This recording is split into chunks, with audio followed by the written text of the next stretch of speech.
विद्यार्थी मित्रांनो, आज आपण स्टार्ट करणार आहोत 12th क्लासचं ह्युमन रिप्रोडक्शन हे चॅप्टर. याआधी मी आधीच्या व्हिडिओमध्ये मी याचं थोडंसं इम्पॉर्टन्ट सांगितलं होतं आणि आपण या चॅप्टरचं थोडंसं इंट्रोडक्शन सुद्धा बघितलेलं आहे. तर आज आपण हे चॅप्टर ॲक्च्युअलमध्ये स्टार्ट करणार आहोत. ठीक आहे, चला सुरू करूया. त्याआधी सगळ्यांना एक महत्त्वाचं सांगायचं म्हणजे, जर आपल्याला कोणताही सब्जेक्ट जर तयारी करायची असेल कोणत्याही एक्झामची, तर त्यासाठी आपल्याला कन्सेप्ट येणं गरजेचे आहे. लक्षात ठेवायचे, कन्सेप्ट येणं गरजेचे असतं. बऱ्याच मुलांना वाटते की बायोलॉजी आहे आपण ते अभ्यास करून किंवा पाठ करून रट्टा मारून क्लिअर करू, पण ते काही कंडिशन मध्ये होते, पण बऱ्याचशा कंडिशन मध्ये तुम्हाला कन्सेप्टच असाव्या लागतात. ठीक आहे, तर चला सुरू करूया. As you are aware, humans are sexually reproducing organism. आपल्याला माहित आहे की ह्युमन हे कसे sexually reproducing organism. Sexual reproduction म्हणजे त्यांना सेक्शुअल रिप्रोडक्शन करण्यासाठी त्यांना गॅमेट फॉर्मेशन, फर्टिलायझेशन ह्या प्रोसेस मधून जावं लागते. त्याचबरोबर ते व्हीव्ही पेरस आहे. तर व्हीव्ही पेरस म्हणजे काय, तर व्हीव्ही पेरसच्या आधी आपल्याला दुसरा एक शब्द माहित असणं गरजेचं आहे, ओव्ही पेरस. ओव्हिपेरस, ओव्हीचा अर्थ आहे ओव्हा या शब्दापासून आलेला आहे. तो ओव्हाचा अर्थ असतो एक. ओव्हाचा अर्थ काय होतो, एक. म्हणजे असे प्राणी किंवा असे ऑर्गॅनिझम, प्राणी म्हणल्यापेक्षा असे ऑर्गॅनिझम की जे एग देतात, अंडे देतात, जसे की पक्षी असतात. ठीक आहे, त्यांना म्हणणार आपण ओव्हिपेरस. आणि जे प्राणी त्यांच्या बाळाला जन्म देतात त्याला काय म्हणतो आपण, व्हिव्हिपेरस म्हणत असतो.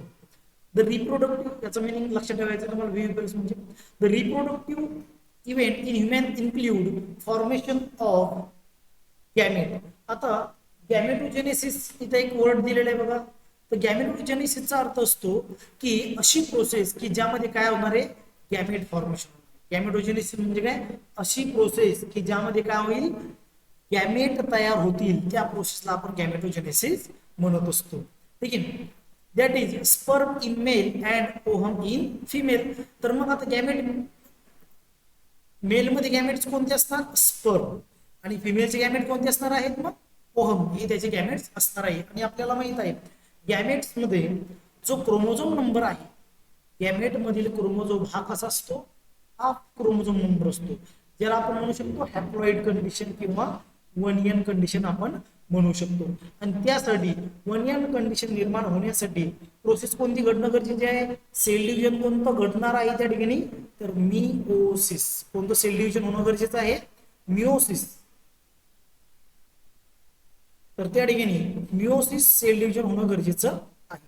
एक मिनिट, थोडासा प्रॉब्लेम होत आहे, किती लिहितो. मिओसिस हे सेल डिव्हिजन होणं गरजेचं आहे. मिओसिसला आपण काय म्हणत असतो, याला आपण दुसरा शब्द रिडक्शनल डिव्हिजन सुद्धा म्हणतो. काय म्हणतो आपण त्याला, रिडक्शनल डिव्हिजन. कारण का बरं, कारण त्यामध्ये क्रोमोझोम नंबर रिड्यूस होऊन अर्धा बनणार आहे. क्रोमोझोम नंबर रिड्यूस होऊन काय बनणार, अर्धा बनणार, म्हणजे वनियन कंडिशन त्या ठिकाणी तयार होणार. आता दुसरा पॉइंट, गॅमेट तयार झालेले आहेत, तर मग ते मेलमध्ये स्पर्म आणि फिमेलमध्ये काय असतात, ओव्हा असतात. तर त्या मेलमधील स्पर्मने फिमेल पर्यंत किंवा फिमेल जेनायटल ट्रॅक्ट पर्यंत पोहोचण्यासाठी एक प्रोसेस असते ज्याला म्हणतात इन्सेमिनेशन. त्याला काय म्हणलं जातं, इन्सेमिनेशन म्हणलं जातं. इन्सेमिनेशन म्हणजे काय, तर बघूया आपण. ज्याच्यामध्ये जे मेल सेमन असतात ते इजॅक्युलेट होईल फिमेल रिप्रोडक्टिव्ह ट्रॅक्ट मध्ये. जे मेल सेमन असतात, मेल सेमन इथे लिहितो मी, मेल सेमन इजॅक्युलेट होईल, इजॅक्युलेट होईल कशामध्ये, तर फिमेल जेनायटल ट्रॅक्ट मध्ये. फिमेल जेनायटल ट्रॅक्ट मध्ये म्हणजे फिमेल रिप्रोडक्टिव्ह ऑर्गन जो आहे त्याच्यामध्ये या सेमनचं इजॅक्युलेट किंवा रिलीज करणं, त्याला आपण म्हणणार इन्सेमिनेशन. ठीक आहे, म्हणजे आता दोन प्रोसेस झाल्या, गॅमेटोजेनेसिस पहिली प्रोसेस, दुसरी काय करणार, इन्सेमिनेशन. म्हणजे ज्याला आपण म्हणलं इन्सेमिनेशन, ज्यामध्ये स्पर्म जे आहेत ते फिमेलच्या जेनेटल ऑर्गन मध्ये रिलीज केले जातील. आता त्यानंतर जे मेल गॅमेट आणि फिमेल गॅमेट आहे त्यांचं काय घडणं गरजेचं आहे, त्यांचं घडणं गरजेचं आहे फ्युजन. ठीक आहे, काय होणं गरजेचं आहे, त्यांचं फिजन होणं गरजेचं असते. आता फिजन म्हणजे काय की मेल आणि फिमेल गॅमेट मिक्स होईल किंवा एकत्र येतील, ज्याला आपण फ्युजन म्हणतो. आणि त्या प्रोसेसला सिंगॅमी किंवा फर्टिलायझेशन म्हणले जाते. काय म्हणलं जातं, सिंगेमी किंवा फर्टिलायझेशन. ठीक आहे, फर्टिलायझेशन म्हणजे काय, fusion of male and female gamete. बघा इथे त्यांनी एनसीईआरटी मध्ये एकदम क्लिअरली इथं डेफिनेशन आपल्याला दिसते आहे. बघा, fusion of male and female gamete ब्रॅकेटमध्ये काय दिलं त्यांनी, फर्टिलायझेशन. म्हणजे मेल आणि फिमेल गॅमेटचं एकत्रीकरण होऊन किंवा फ्युजन होऊन जे तयार होईल त्याला आपण फर्टिलायझेशन म्हणत असतो. Leading to formation of zygote. आता सिंगल सेल जेव्हा तयार होणार मेल आणि फिमेलच्या फ्युजन नंतर, मेल वनियन कंडिशन फिमेल वनियन कंडिशन यांचं जेव्हा फ्युजन होईल तेव्हा ट्रायसेन कंडिशनची सेल तयार होईल आणि आता त्याचं डिव्हिजन सुरू होईल. मिओसिस घडेल का आता, तर नाही. तर आता कोणतं घडणार, मायटोसिस. कोणतं डिव्हिजन घडणार, मायटोसिस. कारण इथे आपल्याला क्रोमोझोम नंबर आता काय करावा लागणार, मेंटेन करावा लागणार आहे. त्यामुळे त्या ठिकाणी मायटोसिस प्रोसेसनुसार त्या सेलची नंबर वाढत जाणार आहे किंवा त्याचं सेल डिव्हिजन होणार आहे. This is followed by formation of development of blastocyst. आता ब्लॅस्टोसिस्ट म्हणजे काय, तर ब्लॅस्टोसिस्टचा अर्थ होत असतो की ज्यामध्ये ज्या सेल आहेत त्या डिवाइड होत राहील आणि एक मास तयार होईल सेलचं. तिला आपण काय म्हणतो की आता सिस्टचा अर्थ आपल्याला माहिती, आपण 10th क्लासमध्ये थोडीशी आयडिया घेतलेली. तुम्ही सिस्ट म्हणजे अशी बाहेर आउट ऑफ ओव्हरिंग असणार, त्यामध्ये त्या अमिबामध्ये असं ते खूप साऱ्या सेल आतमध्ये तयार होत होत्या, बरोबर. अमिबोलाई ज्याला आपण म्हणत असतो, तर सेम ही कंडिशन तशी असणार. ब्लॅस्टोसिस्ट म्हणजे काय की या ठिकाणी मोरोला सारखं स्ट्रक्चर तयार होईल आणि त्याच्या आतमध्ये खूप साऱ्या सेल तयार झालेल्या असेल, ज्याला आपण, आणि ते आपल्याला जे स्ट्रक्चर आहे ते सिस्ट सारखं दिसतं. ते स्ट्रक्चर आपल्याला कशासारखं दिसेल, सिस्ट सारखं, आणि म्हणून त्याला काय म्हणतात, ब्लॅस्टोसिस्ट. ठीक आहे, तर समोर blastocyst and its attachment to uterine wall.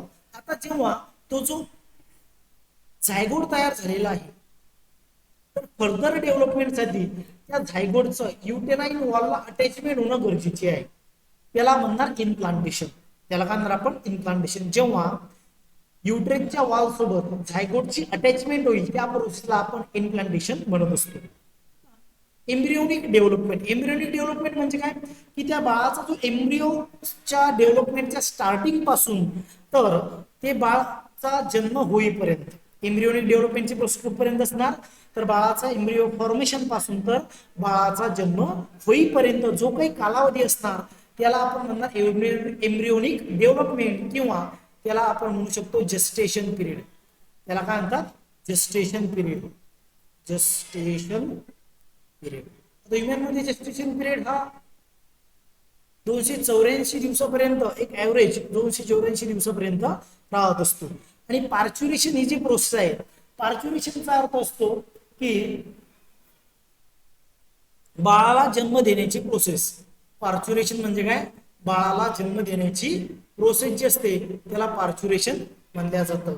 ठीक आहे, अशा प्रकारे आपण या ठिकाणी बघितलं गॅमेटोजेनेसिस, इन्सेमिनेशन, फर्टिलायझेशन, त्यानंतर ब्लॅस्टोसिस, इम्प्लांटेशन, आणि लास्ट आपण बघितलं पार्च्युरेशन.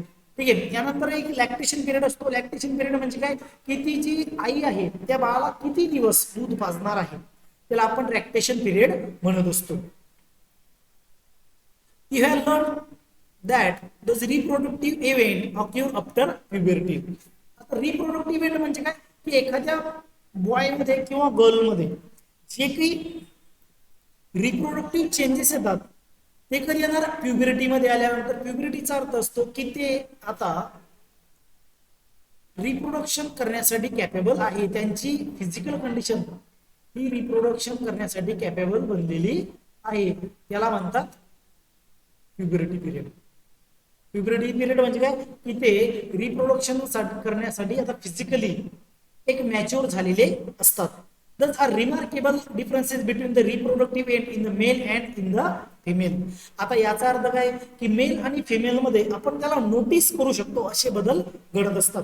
आता जनरल जर बदल सांगितला एक मॉर्फोलॉजिकल किंवा फिजिओलॉजिकल बदल तर मेल मध्ये हॉर्स वाईज असणार म्हणजे आवाज जो असणार तो जबर असणार आणि फिमेल मध्ये आवाजाचा पिच हा हाय असणार आहे एक जनरल. त्यानंतर दुसरी गोष्ट आपण नोटीस करू शकतो फेशियल हेअर. फेशियल हेअर म्हणजे त्याला दाढी विषय येणार माउसच्या ज्याला आपण म्हणतो ते येणार आणि फिमेल मध्ये इंक्रीज ब्रेस्ट साइज आणि रेग्युलेशन ऑफ मेन्स्ट्रुअल सायकल हे काही चेंजेस आपल्याला तिथं पाहायला मिळत असतात. Sperm formation continue in the old age. आता मेल मध्ये जे स्पर्म फॉर्मेशनची जी प्रोसेस असते ती कंटिन्यू चालणार. तो ऑर्गॅनिक तो मेल जो आहे तो ओल्ड होईपर्यंत त्याच्यामध्ये कोणताही इफेक्ट होणार नाही स्पर्म फॉर्मेशन मध्ये. म्हणजे स्पर्म फॉर्मेशनची जी प्रोसेस असते ती कधीपासून चालू होते प्युबर्टी पासून सुरू होणार तर तो ऑर्गॅनिझम किंवा तो व्यक्ती जो मेल ओल्ड होईपर्यंत म्हातारा होईपर्यंत ती प्रोसेस होत असणार आहे. पण फिमेल मध्ये जी ओव्हम आहे ओव्हम रिलीज होण्याची जी प्रोसेस असते ती काही कालावधी पर्यंतच मर्यादित असते. जसं की मेन्स्ट्रुअल सायकल स्टार्ट झाली तेव्हापासून ओव्हम सिक्रेशन सुरू होईल ज्याला ओव्युलेशन म्हणतात. दर महिन्याला ते एक अल्टरनेट ओव्हरी मधून रिलीज होतात बरोबर आहे ओव्युलेशन होऊन आणि नंतर एका ठराविक एज नंतर ते बंद होते. तर जनरली ती एज सांगितली आता 50 इयर. खूप साऱ्या पुस्तकामध्ये ते 45 इयर सुद्धा दिलेलं आहे पण आपण एनसीईआरटी बेस कन्सिडर करणार आणि त्यामुळे आपण लक्षात ठेवणार 50 वर्ष. ज्या दिवशी त्या लेडीचं वय वर्ष 50 होईल त्यानंतर ओव्हम सिक्रेशन होणार नाही त्याला की आपण म्हणू शकतो मिनोपॉज.